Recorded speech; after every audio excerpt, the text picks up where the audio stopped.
So remember on Monday when Donald Trump randomly started threatening to block the opening of the Gordie Howe Bridge, that massive bridge that connects Michigan to Canada? Yeah, well, it turns out that wasn't random at all. It's actually a textbook example of corruption and crony capitalism. Because here's what really happened.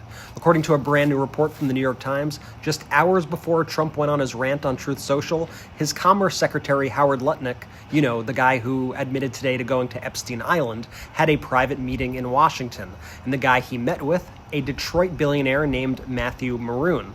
Maroon's family owns the Ambassador Bridge, which has made them hundreds of millions of dollars over the years, and they've spent decades trying to block any new bridge that would compete with theirs, including the Gordie Howe International Bridge. You seeing what's happening here? So within about an hour after that meeting, Lutnick gets on the phone with Trump, and shortly after that, Trump suddenly explodes on social media, threatening to block the Gordie Howe Bridge from opening.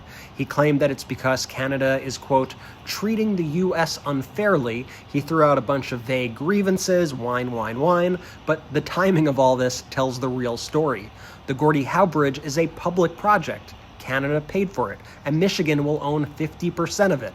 It's designed to ease congestion on the busiest trade corridor between the U.S. and Canada, which does over $300 million in trade every single day. So in other words, it helps workers, truckers, and the regional economy, but it hurts one billionaire's toll profits. So who do you think Trump sided with here?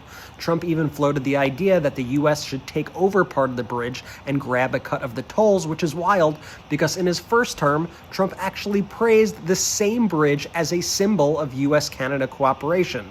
So Canada's Prime Minister Mark Carney was talking about this today, and he said that the bridge is a perfect example of cooperation between the two countries, and he said, well, that the bridge should open as planned. And so no, this wasn't Trump putting America first. This was Trump putting a connected billionaire first, right after his Commerce Secretary took a meeting.